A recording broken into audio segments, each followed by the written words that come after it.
오늘 주일은 신앙이 성장하려면이라는 제목으로 말씀을 전하려고 합니다.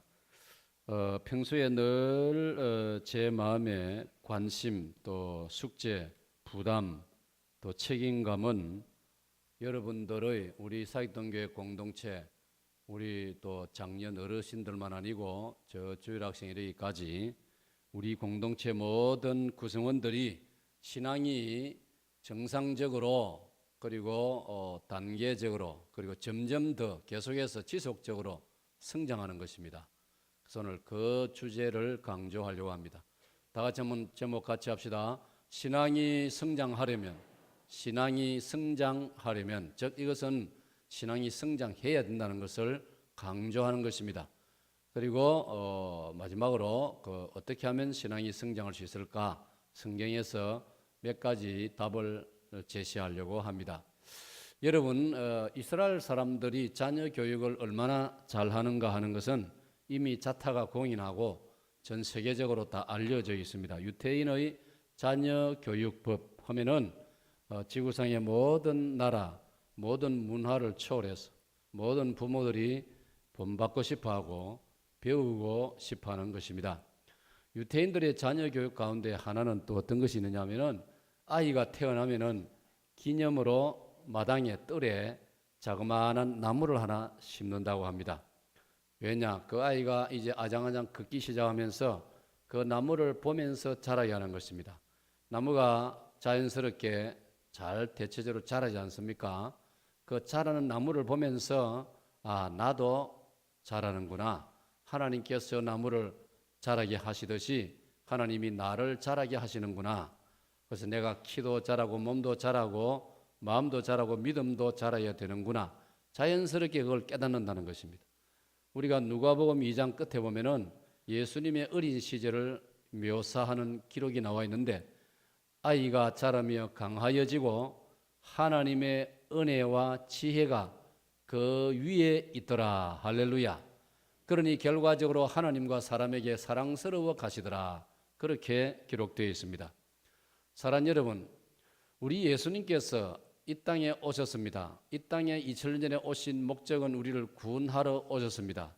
구원하러 오셨기 때문에 구원을 받으려면 그 예수님을 믿어야지요. 구원받는 길은 예수님을 믿는 길밖에 없습니다. 그런데 여러분, 우리가 예의주시해서 주의해서 예수님의 가르치심을 주목해 보면은 예수님은 우리가 구원받은 것으로 만족하지 않으셨습니다. 우리로 말하면 구원받은 것으로 끝이 아니라 이 말입니다. 구원받은 이후에 과제가 주어졌습니다. 이걸 우리가 구원 이후라고 말하기도 합니다. 받습니다. 구원 이후. 우리가 이제 구원을 받았는데 나는 구원받았다. 그래서 이제 이런 결과가 나오지요. 어떤 사람은 나는 구원받았다. 그러므로 염려 없다. 구원은 보장되었으니 성경에 의하면은 한번 믿으면 확실히 구원받는다고 하니까 나는 구원받았다. 그러니까 걱정 없다. 아무렇게나 살고 내가 적당히 예수님 믿고 살아가면 된다. 그렇게 생각하는 분들이 의외로 많다는 것입니다. 어떤 사람들은 예수님을 안 믿기 때문에 우리는 얼마 있다가 죽는다. 내일 죽을 터이니 오늘 먹고 마시고 즐거워하자. 그런 사상을 가진 사람도 세상에는 많다. 그렇게 성경은 가르치고 있습니다. 그런데 여러분, 그건 두 가지 다 잘못된 것입니다. 오늘 예수님은 우리에게 구원을 믿어서 구원을 받고 구원받은 다음에 구원 이후에 우리에게 과제가 주어지고 숙제가 주어졌다는 것을 성경은 강조하고 있습니다. 그게 바로 뭐냐? 구원 이후에는 믿음이 점점 성장해야 되는 거예요. 믿음이 자라가야 되는 겁니다. 우리 성경에 말하면 오늘 에베소 4장 13절 말씀처럼 장성한 분량에까지 이르러야 되는 겁니다. 사람이 이제 태어나면은 어느 정도까지는 커야 되지 않습니까? 남자다워야 되고 여자다워야 되고 남자는 대장부가 되어야 됩니다. 여자는 숙녀가 되어야 됩니다. 자라야 되는 거예요. 성장해야 되는 거예요. 그런데 만약 태어나가지고 유치원이라든지 초등학생 그 단계에서 성장이 머물러 버리면 어떻게 되겠습니까? 더군다나 인격적으로나 지식적으로나 여러 가지 인간적인 면에서 더 이상 성장하지 않고 유아기를 벗어나지 못한다면은 청소년기를 벗어나지 못한다면은 그 어떻게 사회생활을 할 수 있으며 사회생활에 적응이 되겠느냐 이 말이에요. 그런 때문에 자라야 된다, 성장해야 된다. 이것은 진행형입니다. 계속 자라야 됩니다. 오늘 저와 여러분도 계속 성장할 수 있기를 축원합니다. 축원합니다. 우리 예수 믿는 사람은 더군다나 불신자보다도 이런 면에 더 적극적이 됩니다. 나는 죽는 그날까지, 하나님이 부르시는 그날까지 나는 배워야지, 공부해야지, 새로운 걸 깨달아야지, 발견해야지, 내가 성장해야지, 그런 의지를 가져야 한다는 겁니다. 항상 우리 학생의 정신으로 살아야 됩니다. 그래서 우리 성경은 우리가 모든 면에서 성장하여 범사에 그에게까지 자랄지니라, 그리스도의 장성한 분량에 이룰지니라, 다 성장하라는 뜻이에요. 우리가 내세운 우리 교회의 비전, 목표에도 뭡니까? 각 사람을 그리스도 안에서 완전한 자로 세우는 교회. 오늘 저와 여러분이 주님 안에서 완전한 자, 이것은 믿음이 좋은 그리스도인, 신앙이 잘 균형이 갖추어진 그리스도인이라는 뜻입니다. 거기에 도달할 때까지 우리는 수고하고 노력하고 교회가 연구하고 기도하고 가르치고 교육하고 제자 양성을 하고 제자 훈련을 하고 이렇게 하는 것이 너무나 마땅하다 이 말이에요. 그런데 우리 예수님께서는 우리가 그 복음서를 통해 예수님의 행적을 살펴보면은 예수님께서는 때때로 마음에 섭섭함을 가지고 있어요. 예수님이 서운함을 표시하는 장면이 나옵니다. 예를 들면은 이만한 시간을 내가 제자들과 함께 있었고 이만한 시간을 나를 따르는 많은 사람들하고 같이 있었는데 내가 그들에게 하나님 말씀을 명료하게 가르쳤고 내가 그들에게 때때로 필요하기 때문에 복음을 전하기 위해서 기적도 베풀었고 이적도 행하였고 우리가 잘 알다시피 우리 요즘 새벽기도 시간에 누가복음 1장부터 7장 공부하고 있는데 그 예수님의 초기 사역 이 땅에 오셔가지고 예수님이 하시는 일들이 소개되는데 거기 보면은 예수님이 각양각색 병든 자를 고치시고 나 환자를 고치시고 이 지체 장애인들을 일으켜 세우시고 심지어 보지 못하는 시각장애인을 고쳐주시고 심지어 죽은 자를 살리시며 놀라운 이적을 베풀지 않습니까? 베세다 들판에서는 보리떡 5개 물고기 2마리를 가지고 거기에 운집한 수많은 사람들 남자만 여자와 아이를 제외하고 남자만 5,000명이나 되는데도 불구하고 그들을 배불리 먹여주시고 남은 부스러기를 거두니 12광주리가 되어지는 온갖 기적들을 베풀었단 말이에요. 이만하면은 제자들이나 그 따르던 무리들의 믿음이 자라야 되지 않겠습니까? 이 귀한 주님의 말씀을 들었죠. 직접 예수님으로부터 말씀을 듣고 배웠습니다.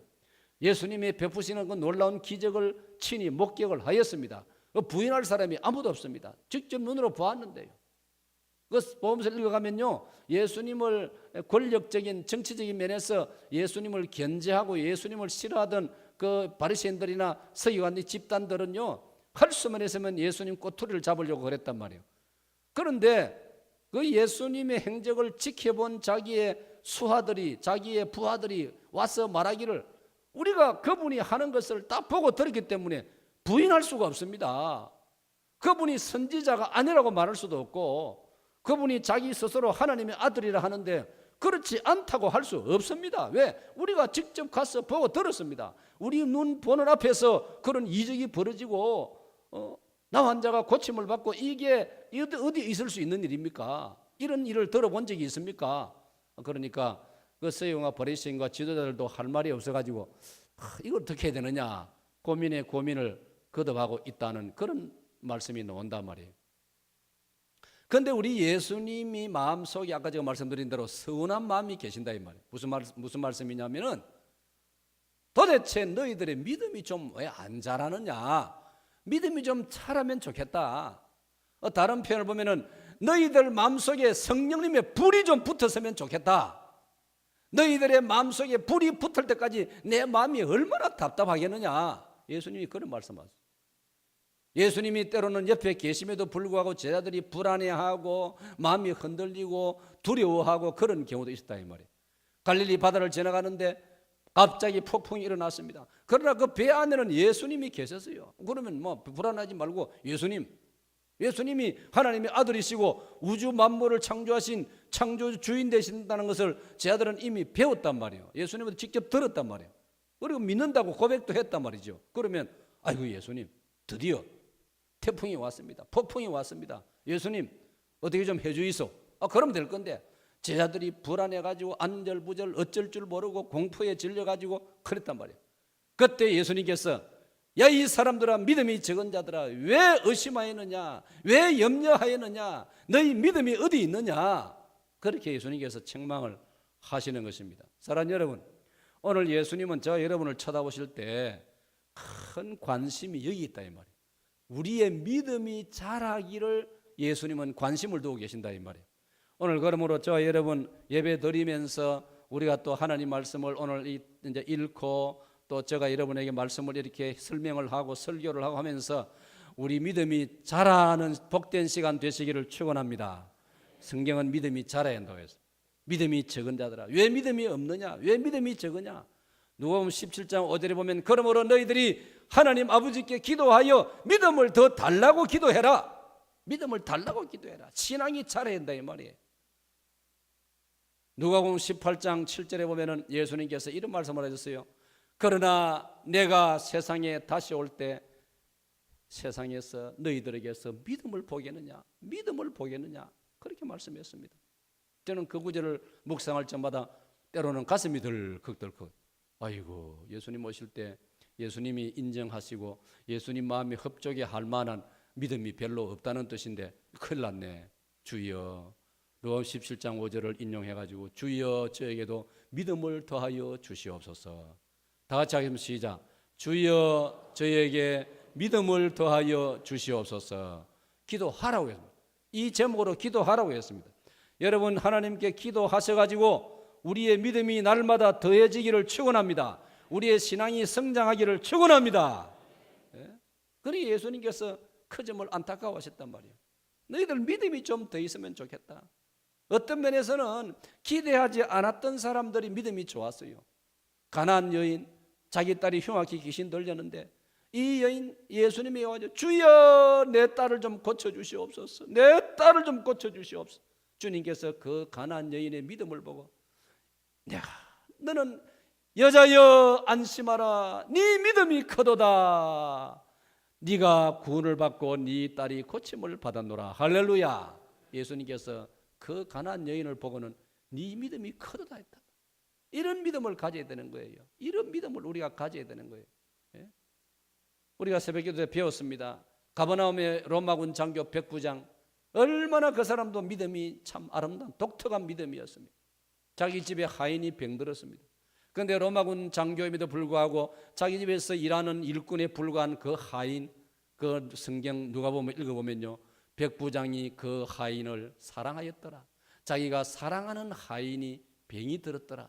그래서 예수님에게 아주 사람 됨됨이가 괜찮은 사람 몇 사람을 뽑아가지고 그들을 예수님에게로 보냈습니다. 그래서 예수님 내 하인이 병들어서 죽게 되었나이다. 오셔서 내 하인을 고쳐주시고 살려주시옵소서 그랬지 않습니까? 그러다가 또 사람이 하나 와가지고 그 사람이 예수님에게 이렇게 말씀을 드리는 거예요. 예수님 우리 주인이 다시 말씀하시기를 예수님은 너무나 일이 바쁘신데 굳이 시간을 소비하면서 우리 집에까지 오실 것이 없고 이 자리에서 말씀만 하시옵소서. 바랍니다. 말씀만 하시옵소서. 주님이 말씀만 하셔도 시간과 공간을 초월해서 주님이 계시는 지금 주님이 말씀을 가르치는 군중과 함께 있는 자리하고 이 가버나움 로마군 백부장 집하고는 거리가 멀지만은 공간의 차이가 있지만은도 주님이 말씀하시면 내 종이 낫겠나이다 그랬단 말이에요.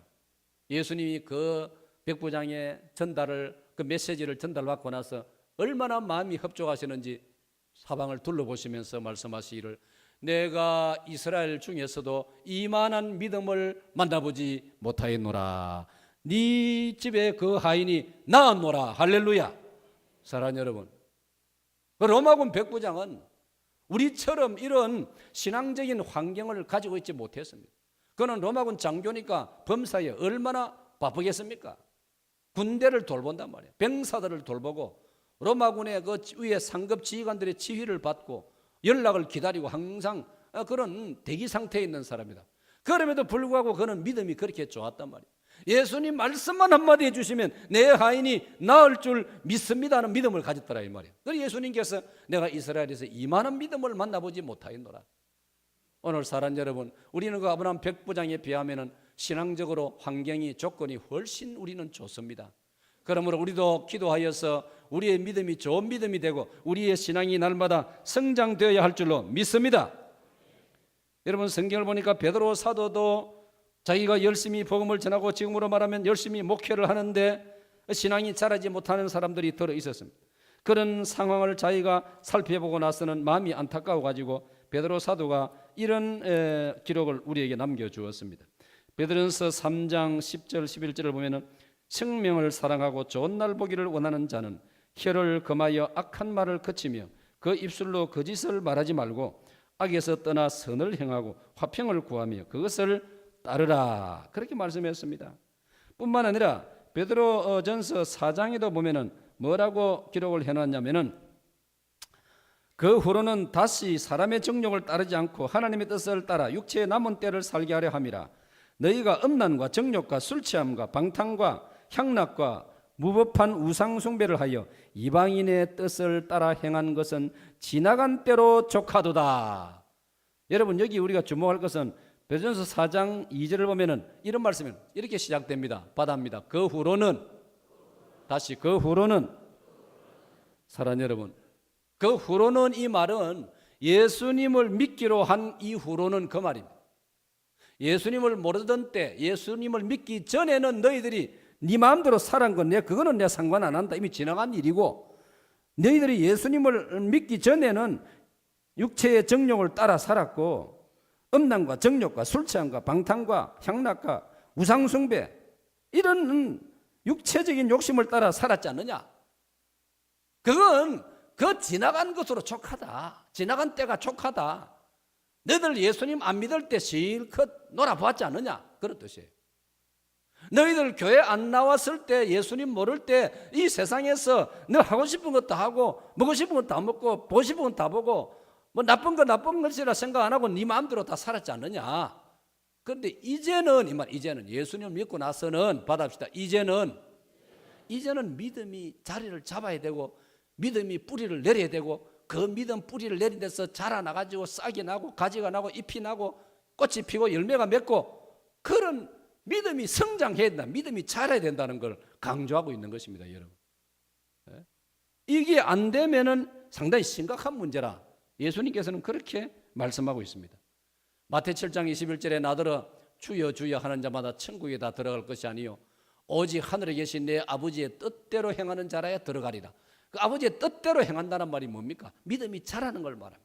믿음이 정상적으로 성장하는 것을 의미하고 있는 것입니다. 사랑하는 여러분, 바울 사도도 그런 절망감을 나타내는 모습이 있습니다. 바울 사도도 우리가 알다시피 얼마나 열심히 복음을 전했습니다. 그는 오늘날에 예루살렘으로 출발해가지고 예루살렘, 사마리아, 소아시아, 터키 지역, 지중해 지역, 구브로 섬을 비롯해가지고 그리스, 그 다음에 저 터키, 오늘의 저 터키 지역을 비롯해 소아시아 지역, 그 다음에 마지막에는 저 로마에까지 가서 복음을 전했단 말이에요. 정말 사도행전 20장에 의하면은 밤낮 추위를 무릅쓰고 잠도 자지 않고 제대로 먹지도 않고 오로지 복음 전하는 일에 전력을 다 쏟았다 이 말이에요. 그럼에도 불구하고 바울 사도가 갈라디아서 1장 6절로 10절에 보면 뭐라고 기록해 놨습니까?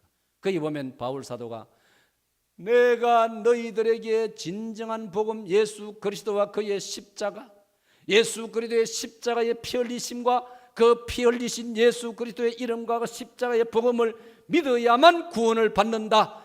그 진리를 믿는 자는 죄 용서받고 구원받는다라고 정확히 가르쳤음에도 불구하고 너희들 가운데 이상한 다른 복음을 따르는 자들이 있다는 소식을 들으니 내가 정말 이해할 수 없구나. 너무나 마음이 아프구나. 그러면서 나는 너희들의 그런 소식을 들으니 도무지 내가 이해가 되지 않고 이상히 여기노라. 그 다음에 뭐라 말했습니까?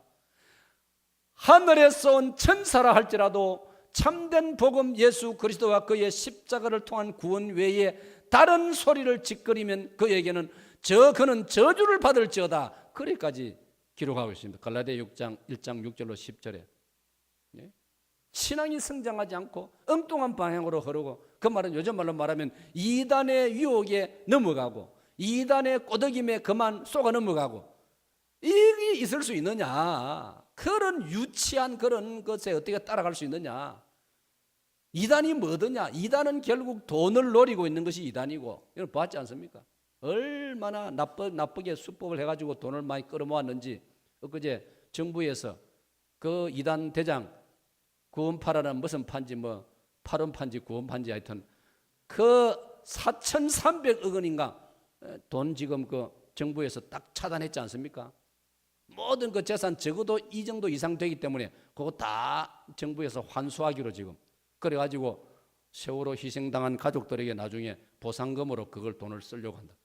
세상에, 여러분 보세요. 이단이라는 자들이 들여다보면 결국 전부 돈 욕심이고요, 이 더러운 정욕, 그런 욕심, 복잡한 그런 이야기들, 그게 이단이단 말이에요. 거기 어떻게 속아 넘어가느냐 이 말이에요. 예? 안타깝고 답답한 게 왜 그런지 아십니까? 불신자들이 그 추종하는 게 아니에요. 교회 다닌다는 사람들이 그 들어간 거예요. 그 추종자가 돼 있는 거예요. 뭐 자기들 말로 10만 명이니 어쩌니. 얼마나 답답하고 안타까운 일입니까? 적어도 사익동교회에서 예배를, 신앙생활하고 예배를 드리고 사익동교회에서 설교를 듣고 하나님 말씀을 배우는 우리 공동체에는 그런 안타까운 사람이 진정으로 한 사람도 없어야 할 줄로 믿습니다. 믿습니다. 불신자들도 다 알아보고 있는데, 불신자들도 순 엉터리라는 걸 다 알아보고 있는데, 어떻게 성경을 배우고 예수님을 믿는다는 사람들이 그걸 분간하지 못하고 과거에는 문선명 통일교를 따르고 전도관 박태선을 따르고 그래가지고 집안을 망치고 가족이 뿔뿔이 헤어지고. 예? 제가 아는 한 사람은요, 부모가 전도관에 들어가는데 그 아들은 아주 똑똑했어요. 군 장교가 됐는데 그 아들은요, 학생 시절에 상처를 받아가지고 우리 부모님이 왜 다니던 멀쩡한 교회 놔두고 박태선 전도관에 들어갔나, 반발심을 일으켜가지고요, 그 아들이 지금 커가 장교가 돼가 영광급으로 전역을 했는데 지금 교회 안 나가요. 그때 상처를 받아가지고. 예? 우리 아버지 어머니 교회 다니는데 뭐 헛다녔구나. 교회 다닐 그래 될 바에 아예 나는 교회 안 나가겠다. 그게 뭡니까? 마태복음 23장에 가면은 소경을 인도하면 둘 다 구렁텅이에 빠지고, 한 사람을 전도하여 교회에 해놨다가 잘못 가르침으로 배나 더 지옥 자식이 되게 만드는도다. 마태복음 23장에 나오지 않습니까? 그와 같은 내용이라 이 말이에요. 이런 안타까운 일이 어디 있느냐? 그래서 저는 성경을 묵상하니까 예수님께서도 베드로 사도도 바울 사도도 때로 낙심하고 절망하고 답답하고 안타까워하는 게 뭐냐? 믿음이 계속 자라지 아니하고 뒷걸음질 치고 엉뚱한 방향으로 흘러가는 그런 교인들을 바라볼 때 너무나 가슴 아파하고 마음 아파하고 슬퍼하시는 그 모습을 보게 되었다는 것입니다. 사랑하는 여러분, 우리가 신앙이 성장하려면 먼저 구원에 대해서 좀 알아야 됩니다. 구원에 대해서 알아야 됩니다.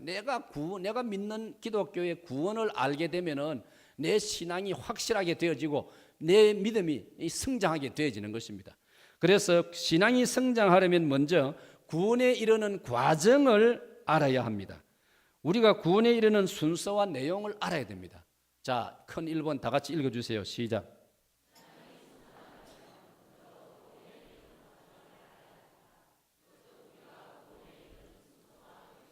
사랑하는 여러분, 우리의 신앙이라는 것은 먼저 우리가 삼위일체 하나님을 알고 믿는 것이 신앙입니다. 하나님을 알고 믿는 것이 신앙의 출발입니다.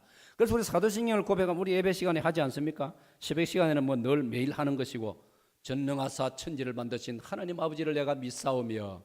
그러니까 신앙이란 뭐냐? 하나님을 먼저 아는 것이에요. 네? 하나님을 아는 것입니다. 하나님을 아시고 하나님을 더 알아가시는 여러분 되시기를 축원합니다. 사랑하는 여러분, 우리 그렇지 않습니까? 세상에서도 옳은 지식, 좋은 지식은요, 많이 알수록 행복한 것입니다. 아는 게 행복 아닙니까? 그래서 아는 것이 힘이라고 했지 않습니까? 알면은 내 삶이 부유해집니다. 알면은 내 삶이 아주 튼튼해집니다. 행복해집니다, 여러분. 그렇지 않습니까?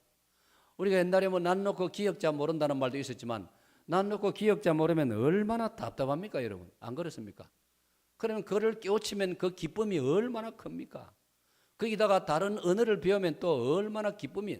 영어를 배우고 독일어를 배우고 스페인어를 배우고 영어를 많이 알면 영어 사람 만나가 같이 대화를 나누고 그러면 내 삶의 폭이 넓어진단 말이에요.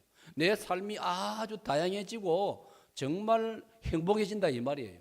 아는 것이 중요한 것입니다. 신앙 세계도 원리가 그렇습니다.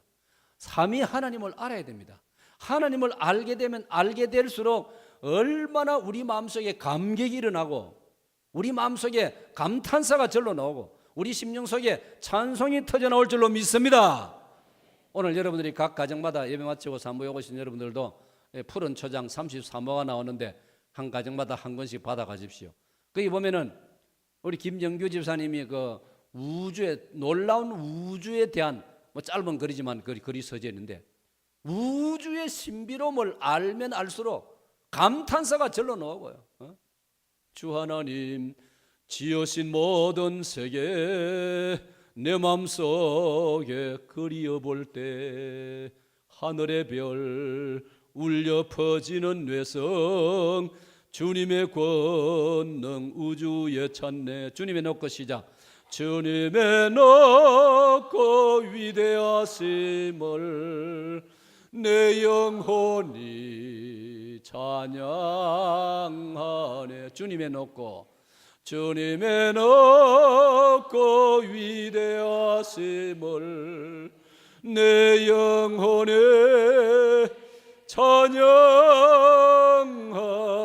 찬양하네.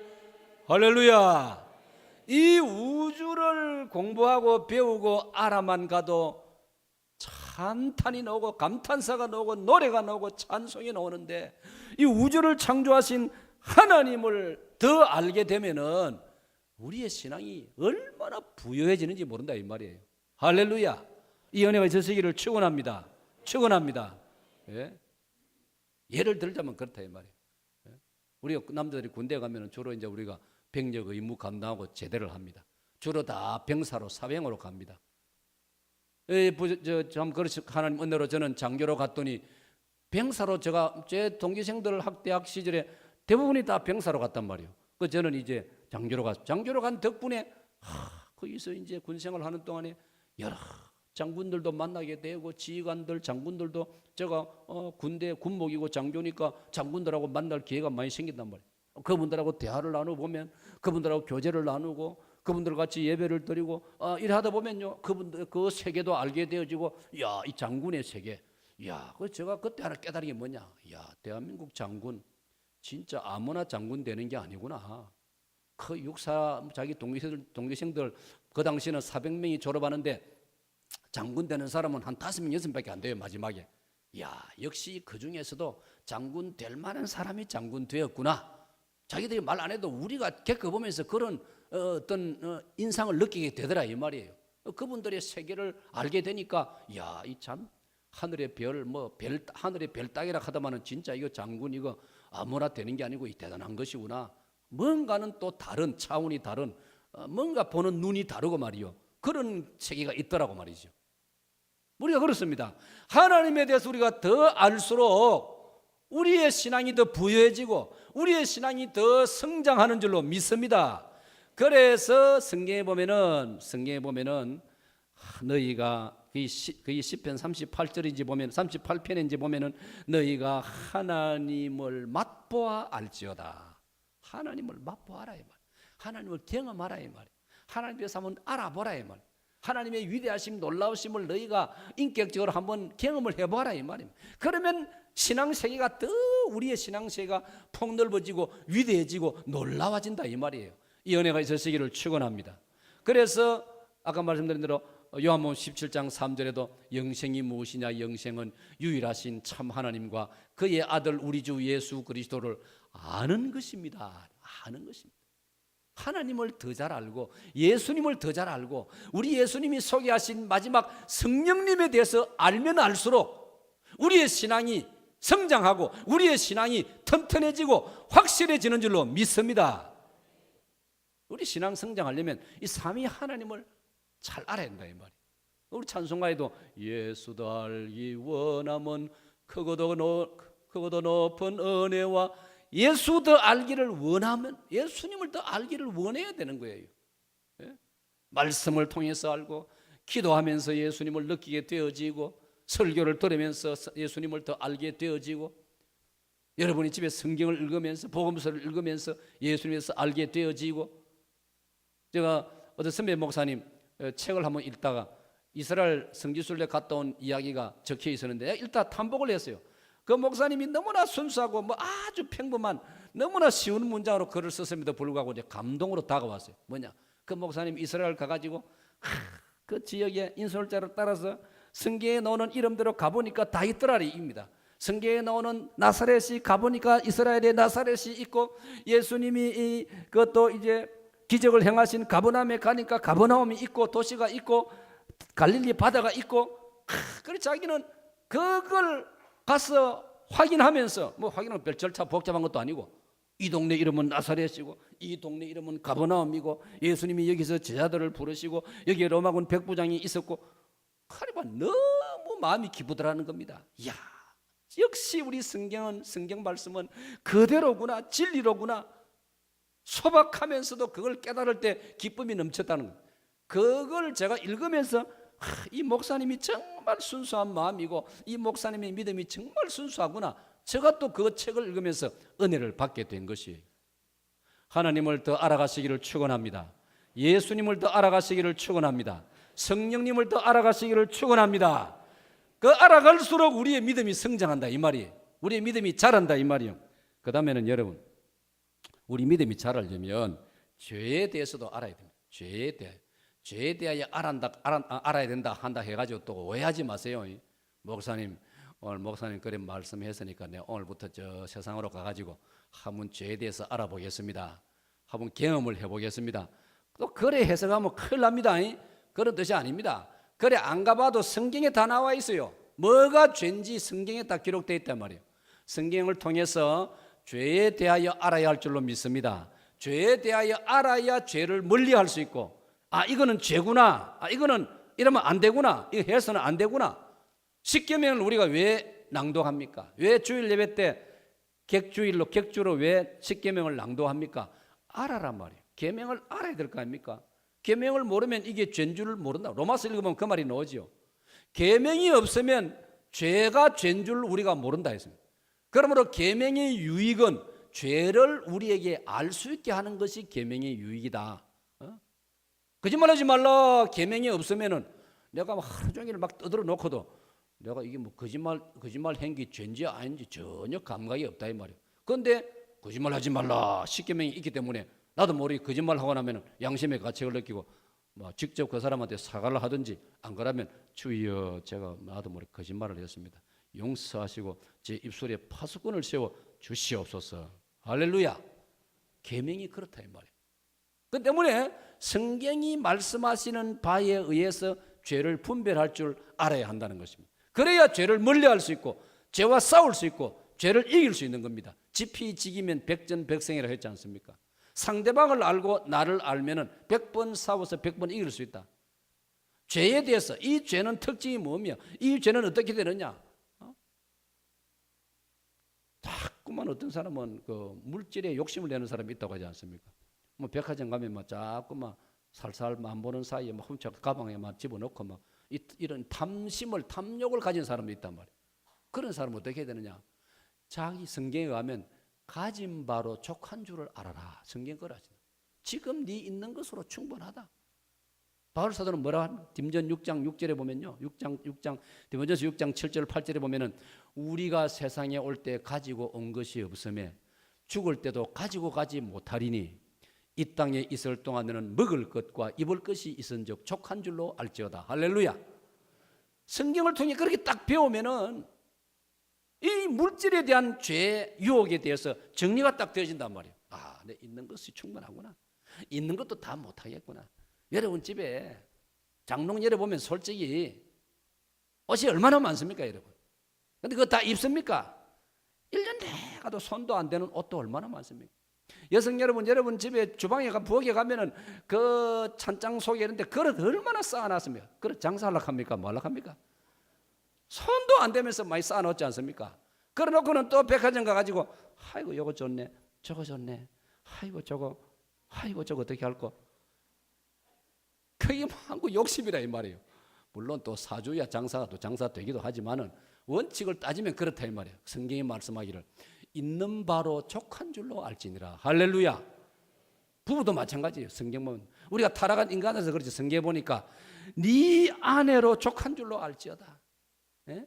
하나님이 주신 네 아내와 더불어 즐겁게 살지어다. 이게 하나님 주신 축복이니라. 성경에 다 나와 있단 말이에요. 자기 아내하고 행복할 줄 모르면 미스 코리아 10명을 갖다 놔도 살아보면 행복 안 하단 말이에요. 그렇다고 또 직접 해보려고 노력하지 말고, 예? 성경 말씀대로예요.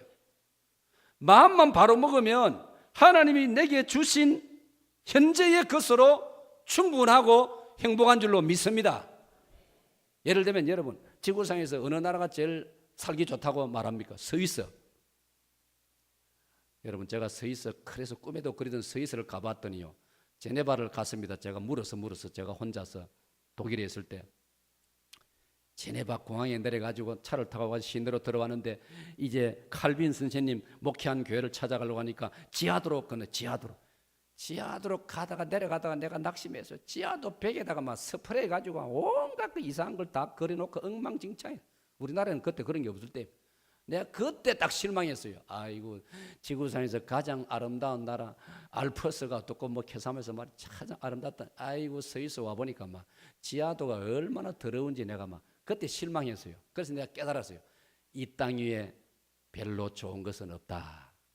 내 있는 곳이 최고다. 하나님 내게 주신 것이 최고다. 할렐루야.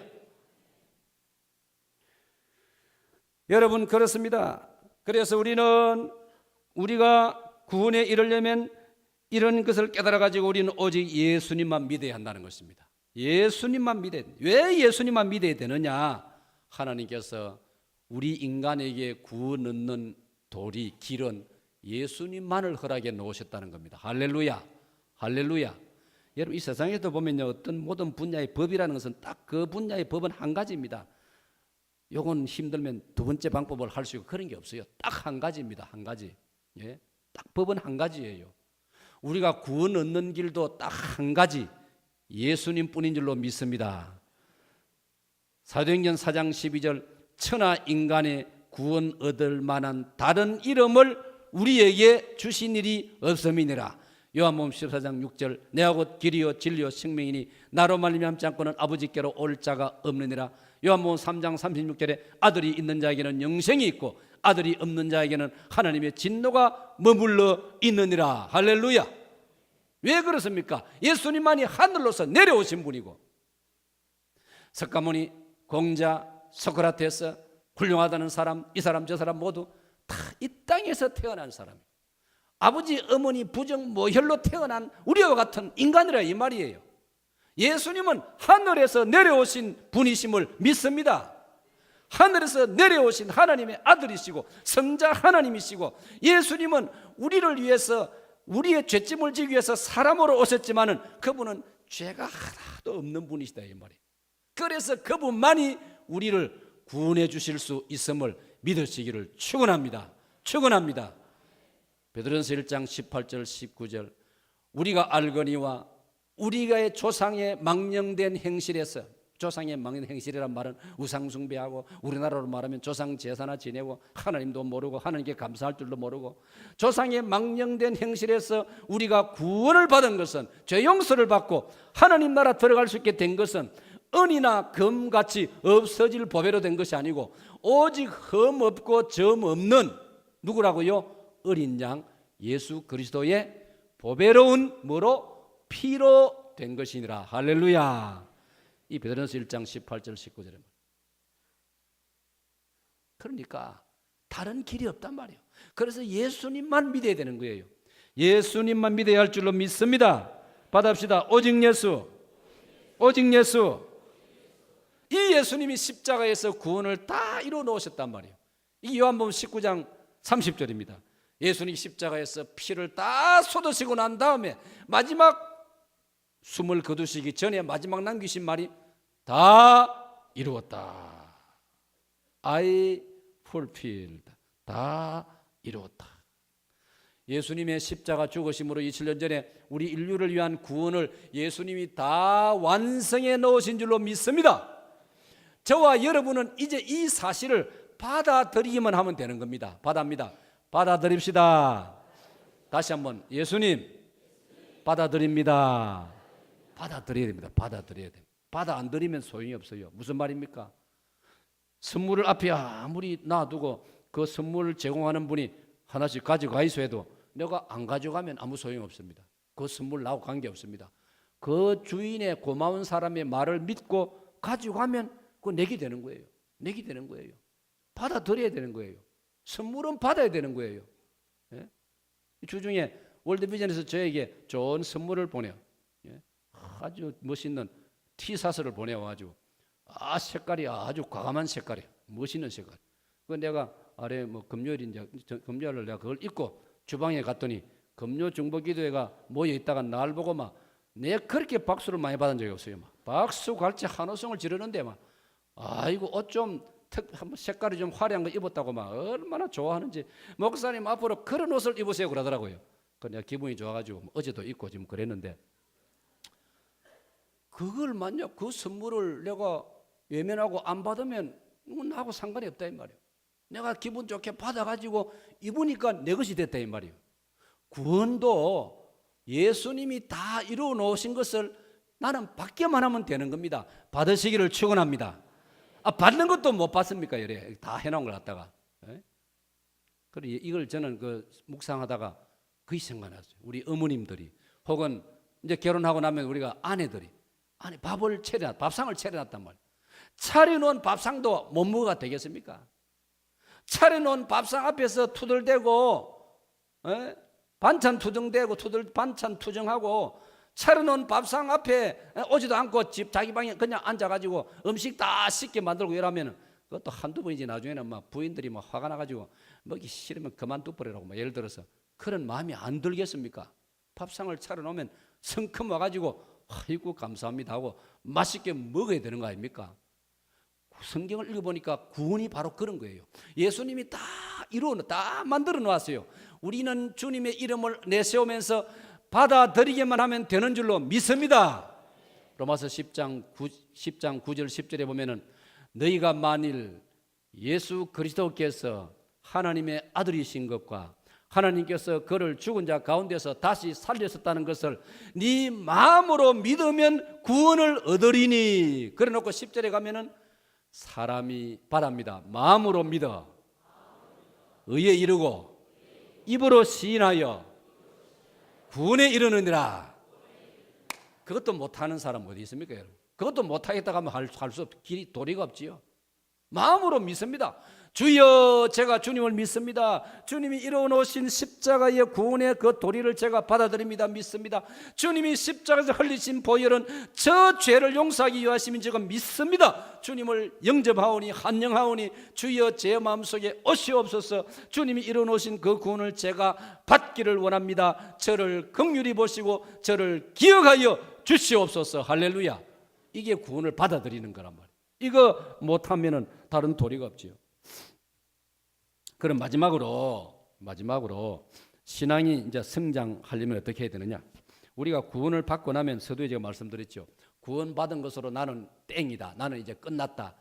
나는 막 예수님 믿고 교회 나가고 사기동계 나가가지고 세가지 수료하고 그 다음에 학습받고 세례받았으니까 이제 나는 막 사기동계에 막 이름 얹어놨으니까. 한국 사람 이름 얹어놓는 거 좋아하거든요. 내가 자랄 때 우리 마을에 보니까 우리 마을 사람 전부 다 절에 이름을 다 올려놨더라고요. 그럼 1년 내 한 번도 절에 안 가면서도 내 이름 절에 올려놨다 이래가지고 뭔가 든든하게 생각하는 거라. 사랑하는 여러분, 이런 사고방식이 우리들에게도 있어가지고 나 사기동교회 등록했고 새가족 수료식도 했고 전도회에서 내가 선물도 받았고 말이 사랑방에서도 선물 받았고 이제 나는 막 걱정 없다. 그러면 됩니까? 아니에요. 성경을 보니까요. 구원 그 이후에 우리 할 일이 있어요. 이거는 무슨 구원받는 조건이 아니고 구원받은 사람이라면 해야 될 당연한 의무가 있어요. 너무나 이거는 하나님 앞에 당연한 도리고 예의입니다. 구원 이후에 우리가 신앙이 성장해야 된다고 성경은 말하고 아까 서두에 말씀드렸죠. 너희 믿음이 왜 이러느냐?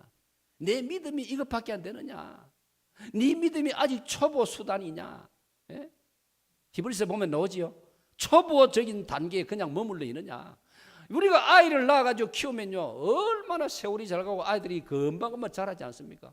오늘도 일부 예배 때 중창을 하는데 우리 청년들이 그 중창 단원들을 내가 가만히 쳐다보니까요 1997년 제가 왔을 때 부임해 왔을 때 유치원에도 안 들어갔던 아이들이라.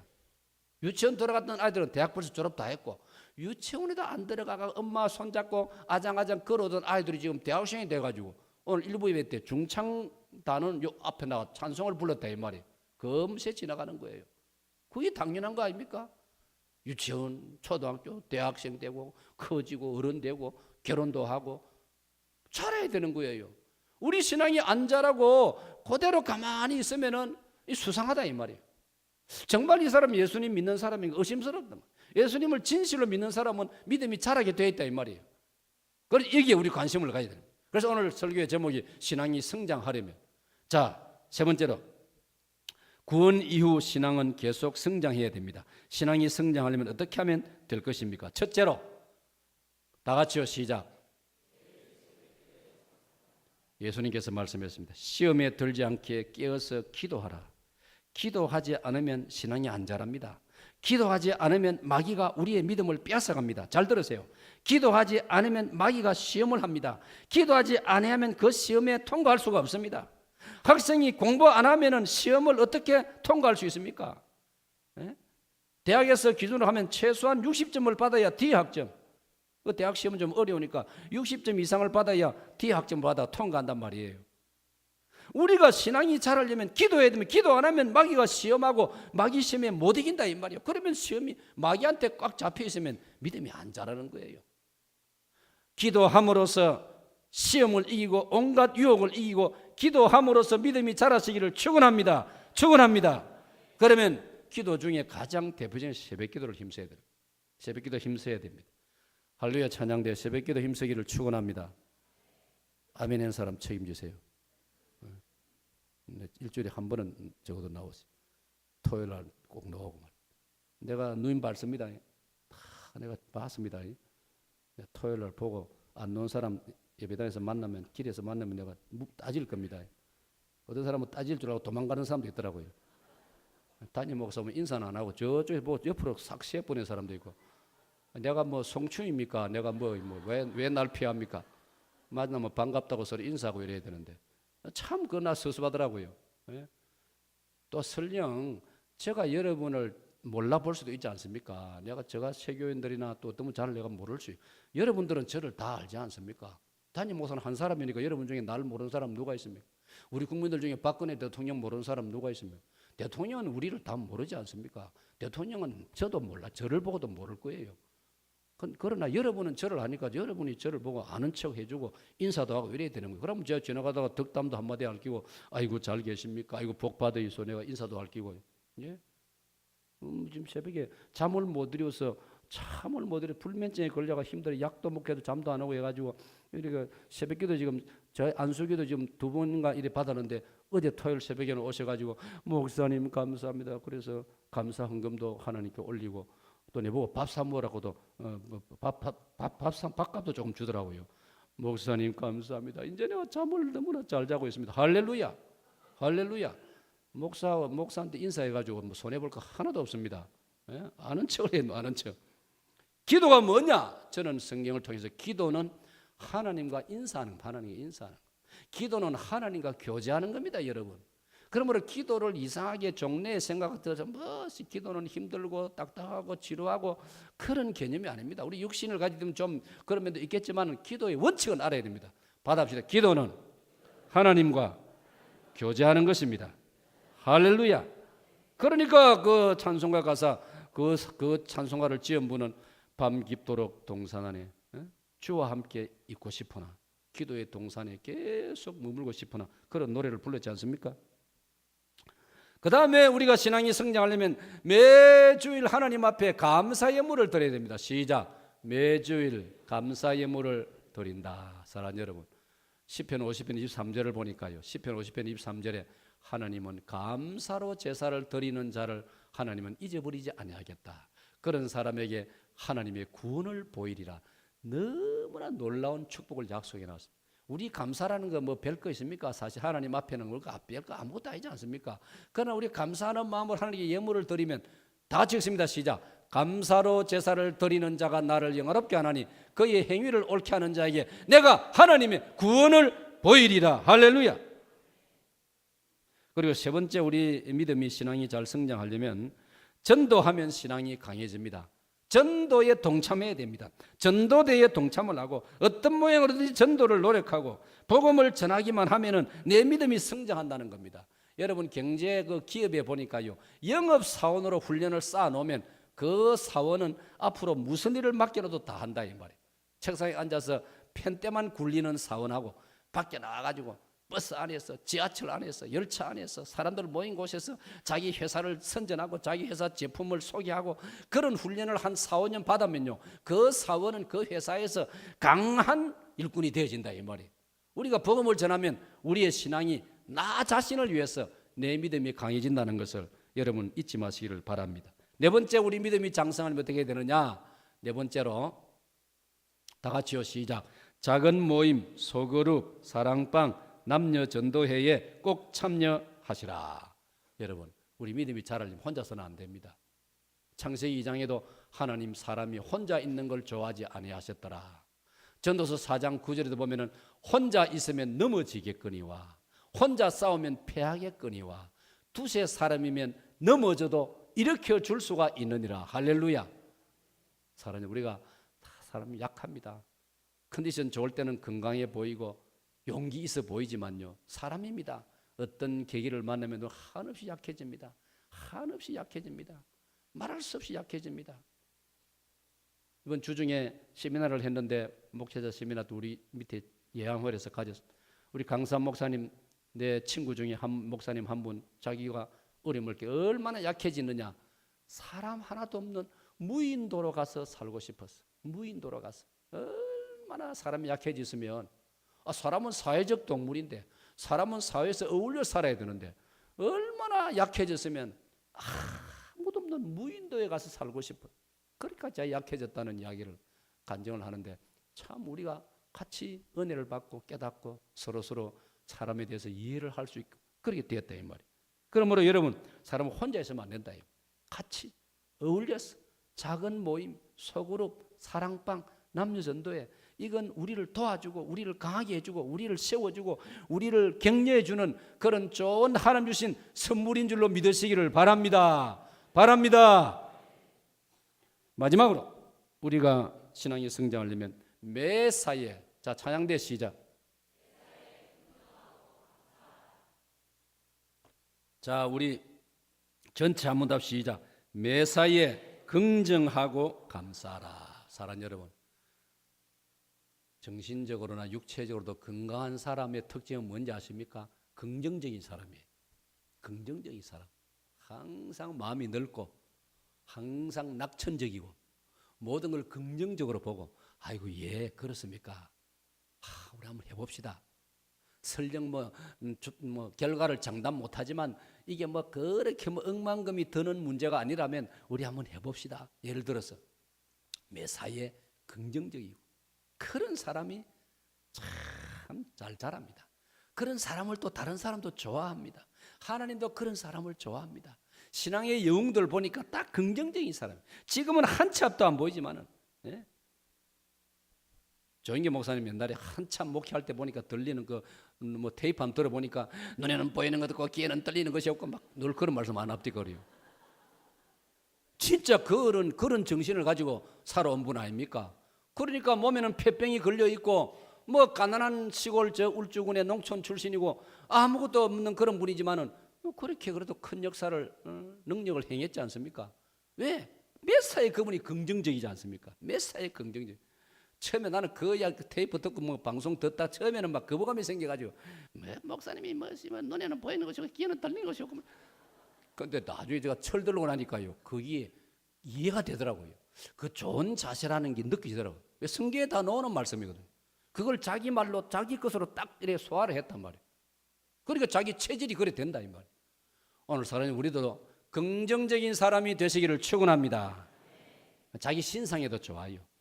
삐딱하고 부정적인 사람은요 소화도 잘 안 돼가지고 맨날 이상 아이고 참 안 좋아요. 그런 사람은 주로 소화불량 많이 걸려요. 긍정적인 사람은요 소화가 얼마나 잘 되는지 돌아서면 먹으려고 하고요. 얼마나 좋은지 몰라요. 예? 그러면서 감사를 하나님께 메사에 감사합니다. 그게 몸에 익숙해져 감사합니다. 감사합니다. 우리 한국 사람들은 이걸 잘 안 해요. 서양 사람들은 땡큐라는 게 다 몸에 배어 있지 않습니까? 그러니까 서양 사람 사실 복을 받지 않습니까? 범사에 감사하고 우리 그런 사람 신앙도 잘 성장하는 줄로 믿습니다.